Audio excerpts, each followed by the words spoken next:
tere tulemast vaatama järgmist episoodi videoblogist Võidu valem. Ja see on neile, kes tahavad juhtida kindlalt ja võita targalt. Mina olen Kristjan Kaskman ja täna räägime ühest suurest eksiarvamusest juhtimises. Kas juht saab vastutust delegeerida? Kui sa arvad, et vastutust saab kellegi teise õlgadele lükata, siis see osa on just sulle. Räägime lahti, miks vastutus jääb alati juhile ja mida see tegelikult tähendab. Väga tihti arvatakse, et juht saab delegeerida ülesande kellelegi teisele ja koos sellega ka vastutuse. Tegelikult see nii ei käi. Minu enda isiklik seisukoht on lihtne ja selge. Ülesannet saab delegeerida, otsustamist saab delegeerida, aga vastutust mitte. Vastutus jääb alati juhile. Ükskõik, kes täidab ülesande või kes teeb otsuse, lõplik vastutus tulemuse eest jääb alati sellele, kes juhib. Kui juht usaldab meeskonna liikmele mingi ülesande, siis jah, töötaja peab selle ära tegema. Kui juht annab töötajale õiguse teha otsuseid, siis jah, töötaja peab oma otsustes seisma.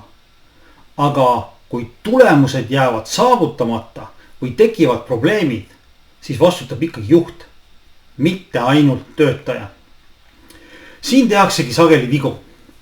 Juht annab ülesande ära ja siis, kui midagi läheb valesti, ütleb, see pole minu asi. Tema pidi tegema ja tema vastutab. Tegelikult oli see siiski juhi asi. Juht on see, kes valib, kellele ta ülesande annab. Kui hästi ta juhib, kui selgelt ta ootusi sõnastab ja kui hästi ta toetab ülesande täitmist.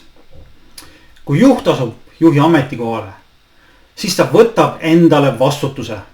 Mitte ainult enda töö eest, vaid kogu meeskonna töö ja tulemuste eest.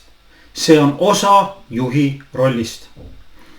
Sa ei saa olla juht ainult head uudiste edastamiseks ja edu nautimiseks. Juht olemine tähendab ka vastutuse kandmist siis, kui asjad lähevad valesti. See tähendab, et juht peab mõtlema hoolikalt, kellele ta delegeerib ülesandeid ja millise otsustamise õigused annab. Kui töötajale piisavalt kogemusi ja teadmisi, siis peab juht seda arvesse võtma. Ei piisa selles, et öeldakse, ma ju andsin talle selle teha. Juht peab hoolitsema, et töötajal oleks vajalik tugi, juhised ja ressursid. Samas ei tähenda see, et juht peaks kõik ise tegema. Tugev juht suudab ülesanded ja otsuseid delegeerida nii, et inimesed kasvavad ja arenevad. Aga ta peab alati teadma, et lõplik vastutus jääb temale. See teadmine sunnib juhti oma inimesi paremini tundma õppima, paremini juhendama ja paremini toetama. Vastutuse delegeerimatus ei tähenda ka, et töötajad ei peaks ise vastutama töö eest. Vastupidi, meeskonna liikmed peavad võtma vastutuse oma otsuste ja tegevuste eest. Aga see, kas meeskond tervikuna saavutab oma eesmärgid või mitte, see on ja jääb juhi vastutuseks. Kokkuvõttes, ülesannet saab edasi anda, otsustamist õigus saab delegeerida, aga lõplikku vastutust mitte. Juhi ametikohale asudes võtad sa vastutuse kogu meeskonna soorituse eest.